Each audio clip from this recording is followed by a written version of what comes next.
Series 201 Lecture 201.17 Pronouns Text English Spoken English and Hindi लिखा अंग्रेजी व बोला अंग्रेजी व हिंदी।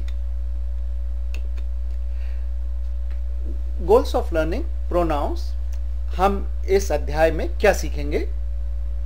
हम सीखेंगे कि व्हाट आर प्रोनाउंस, यानी कि प्रोनाउंस क्या होते हैं, टाइप्स ऑफ प्रोनाउंस कि प्रोनाउन कितने तरह के होते हैं, example of use of pronouns कि उनके जो एग्जाम्पल होते हैं प्रोनाउन के यूज के वे देखेंगे, और उसके अलावा हम एक्सरसाइज व समरी भी देखेंगे। We will also do some exercises and we will review summary.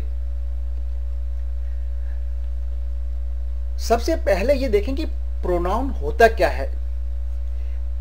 Pronoun एक वह शब्द होता है जो कि एक नाउन को रिप्लेस करता है। हमने पहले देखा कि नाउन किसी जगह के नाम को, किसी इंसान के नाम को, किसी चीज को, उसके अलावा कुछ भावनाओं को, कुछ इन सब चीजों को नाउन कहते हैं। तो आप नाउन के ऊपर डिटेल में हमारा चैप्टर पढ़ सकते हैं, सुन सकते हैं वीडियो पर। प्रोनाउन जो है वह एक नाउन को रिप्लेस करता है। अभी हम आपको एग्जाम्पल में दिखाएंगे। What is a pronoun? A pronoun is a word that replaces a noun. And what is a noun? Noun is it identifies a place, person, thing, emotions, abstract feelings and many other similar concepts. So review details of what is a noun in our video lecture on nouns, but here in the chapter on pronouns we need to know that a pronoun replaces a noun, and I will show you some examples of that. हमें pronounce की जरूरत क्यों होती है? पहला तो यह होता है कि हमें कोई शब्द हम बोल रहे हो या लिख रहे हो तो उसको बार बार रिपीट नहीं करना पड़ता प्रोनाउन होने की वजह से। जैसे हमने लिखा कि Rama is a young man, फिर हम लिखना चाहें कि वह स्कूल में पढ़ता है रामा, तो हम लिखेंगे Rama is a student at this school, कि वह इस स्कूल में पढ़ता है। हम लिखना चाहें आगे कि रामा जो है वह बहुत इंटेलिजेंट है, तो हम लिखेंगे रामा इज वेरी इंटेलिजेंट। हम और लिखना चाहें कि उसके एग्जाम के रिजल्ट हमेशा अच्छे होते हैं, तो हम लिखेंगे Rama's exam results are always the best. तो फिर हमारी लिखाई ऐसी होगी कि Rama is a young man, Rama is a student at this school, Rama is very intelligent, Rama's exam results are always the best. इसमें बार बार रामा शब्द आया, तो उस रिपीटिशन को हटाने के लिए हम प्रोनाउन का इस्तेमाल कर सकते हैं, और प्रोनाउन इस सिचुएशन में होगा ही। तो पहली बार जब हमने सेंटेंस लिखा, पहली बार उस रामा का जिक्र किया, तो हम रामा ही लिखेंगे, Rama is a young man. उसके बाद हम लिखेंगे ही, रामा के बदले हम लिखेंगे, जो रामा नाउन है उसके बदले हम प्रोनाउन काम में लेंगे ही, और लिखेंगे he is a student at this school, he is very intelligent, his exam results are always the best। तो हमने जो रिपीटिशन है उसको इस तरह से खत्म कर दिया, जो बार बार हमको शब्द रिपीट करना पड़ रहा था। प्रोनाउन का दूसरा प्रयोग होता है कि जब हमको पता नहीं कि नाउन जो है वह कौन है, कि जब नाउन जो है वह अज्ञात है, हमको नहीं पता किसने यह काम किया, तो हम उस जगह भी नाउन की नहीं होने पर प्रोनाउन का प्रयोग करते हैं। जैसे कि who came late to the class, कि जैसे 15-20 बच्चे क्लास में है, तो टीचर आया, उसने पूछा कि क्लास में लेट कौन आया, तो उसको पता नहीं कौन सा बच्चा लेट आया, तो इसलिए वह पूछेगा who came late to the class, कि कौन क्लास में लेट आया। तो हु जो है प्रोनाउन है। इसी तरह से सपोज कीजिए आप लाइब्रेरी जा रहे हैं या किताब की दुकान पे जा रहे हैं, तो आपने यह पता नहीं कि कौन सी किताब लानी है, तो आप पूछेंगे which book should I bring, कि मैं कौन सी किताब लाऊं। तो तो ये विच जो है, क्योंकि हमें पता नहीं कौन सी किताब है, तो हम विच शब्द का प्रयोग करेंगे, which book should I bring. तो क्योंकि नाउन एग्जैक्टली ख्याल नहीं है हमें, तो हम बोलेंगे which book. Why do we need pronouns? We need pronouns for two reasons. One is to decrease duplication of words, and second, to address a situation where the noun is not known. Let's look at how we decrease duplication of a word. Suppose we say Rama is a young man, Rama is a student at this school, Rama is very intelligent, Rama's exam results are always the best. अगर हम ऐसा बोलें या लिखें, if we speak or write something like that, then there is a lot of repetition. So instead of Rama, after the first Rama we have written, we will write a pronoun, and that pronoun is he. That pronoun will represent that noun Rama. So we will write Rama is a young man, he is a student at this school. Instead of Rama we will write he. Now the he means Rama. He is very intelligent, his exam results are always the best. So here we saw that we decreased duplication by using a pronoun he. Second situation, I said we use pronoun when we don't exactly know who is the noun or what is the noun. So suppose a teacher walks into a class and some student came in late. So he will ask who came late to the class. He doesn't know out of 15 or 30 students in the class who came in late.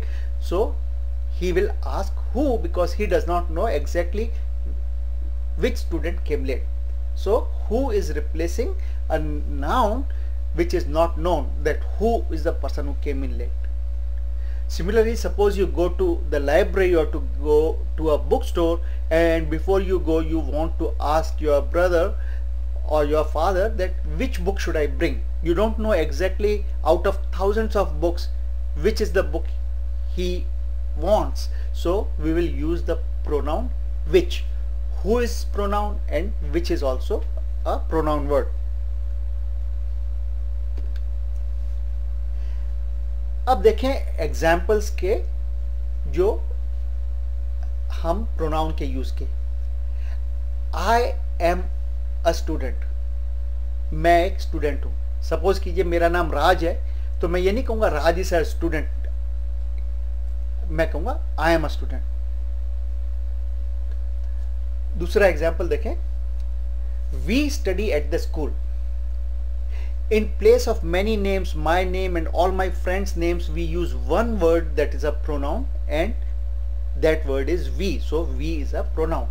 So we replaced many names by one pronoun, that is we. अगला sentence देखें, John, you go there. Instead of saying John, John go there, हमने John को अब you pronoun से represent किया. अगला sentence है, Joshi is a teacher, he is very good at explaining issues. हमने जोशी का जब दोबारा नाम यूज करने की जगह आई कि Joshi is a very good at explaining issues, हमने प्रोनाउन ही का प्रयोग किया. अगला सेंटेंस देखें, Geeta is a young girl, she is very naughty. हमने दोबारा जब गीता लिखने की जगह आई गीता इज वेरी नॉटी, हमने प्रोनाउन शी का प्रयोग किया, तो बना sentence she is very naughty, जिसका मतलब है कि गीता इज वेरी नॉटी. अगला सेंटेंस देखें, this is a pen, it is very old. हम कह सकते थे this is a pen, this pen is very old, पर उसमें बार बार पेन का रिपीटिशन होता है, इसलिए हमने इट शब्द का प्रयोग किया जो कि एक प्रोनाउन है. अगला सेंटेंस है, Jane, Jacob and June are friends, they play football. So instead of saying, यह बोलने के बदले कि जेन, जेकब और जून फ्रेंड्स हैं और जेन, जेकब और जून फुटबॉल खेलते हैं, के बदले हमने इन तीनों नामों के बदले में प्रोनाउन दे का प्रयोग किया. तो इसमें आप देखें जो अंडरलाइन वर्ड है, अंडरलाइन शब्द हैं, I, we, you, he, she, it, they, ये सब प्रोनाउन है और हम इनके बारे में आगे और डिटेल में बात करेंगे। Here are some examples of use of pronouns. The first sentence is I am a student. Suppose my name is Raj. I won't say Raj is a student. I will say I am a student. So I is replacing my name and it's a pronoun. Let's look at the next sentence, which is we study at the school. Instead of using my name and my friend's name and everybody else in the school, their names, we replaced it by a pronoun called we. Let's look at the next sentence. John, you go there. Here you is a pronoun meaning John, go there. Next sentence, Joshi is a teacher. He is very good at explaining issues. Here he is representing Joshi. So instead of writing Joshi is a teacher, Joshi is a very good at explaining issues, we use he to mean Joshi.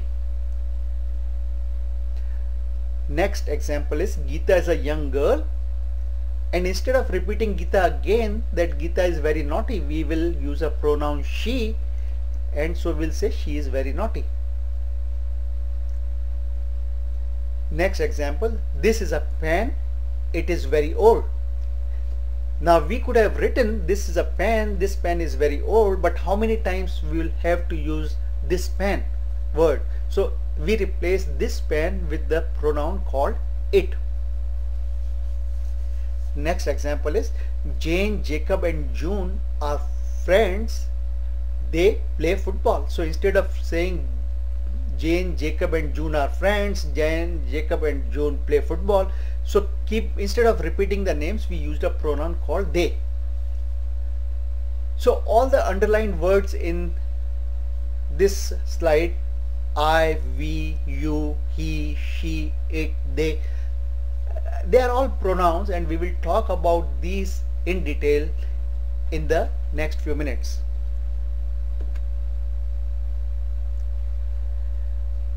Now which pronoun to use, कि कौन सा pronoun काम में लें, यह इस चीज पर डिपेंड करता है कि हम किस इंसान के बारे में बात कर रहे हैं।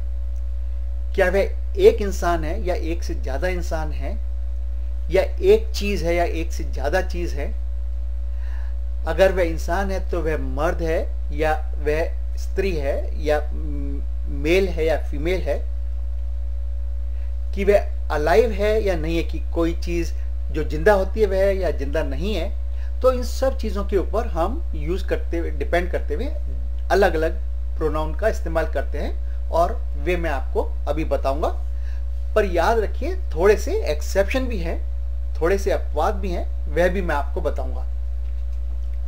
सो which pronouns to use in a given situation depends on the person we are talking about, whether it's a singular, there's one person or more than one persons, whether the person is male or female, man or woman, or male or female if you extend it to others also, or whether the thing we are talking about is alive or not alive. So all these determine what pronoun to use. Of course there will be some exceptions and we will talk about those exceptions also. हमारे जो different languages में, different भाषाओं में video release होंगे आगे, उनके बारे में मुफ्त जानकारी प्राप्त करने के लिए आप इस स्क्रीन पर क्लिक करें और सब्सक्राइब करें, जो कि फ्री है। हमारे वीडियो भी फ्री हैं अभी भी, और हमेशा के लिए वे फ्री ही हैं। आगे आने वाले भी हमारे वीडियो फ्री ही होंगे। इस साइट के बारे में इंफॉर्मेशन अपने दोस्तों के साथ, अपने रिश्तेदारों के साथ पूरी दुनिया में अवश्य शेयर करें, क्योंकि बांटने से ज्ञान और भी बढ़ता है। जिस तरह मैं आपके साथ बांट रहा हूं, आप इसको औरों के साथ बांटें। इस सब के लिए आपका बहुत धन्यवाद। Now subscribe now for free to get information on our educational videos in different languages as and when they are released. Click here on the screen and subscribe for free. Our videos are free for now and forever for everyone in the world. Also, do not forget to share information on this site with your friends and family worldwide, because knowledge shared is knowledge multiplied.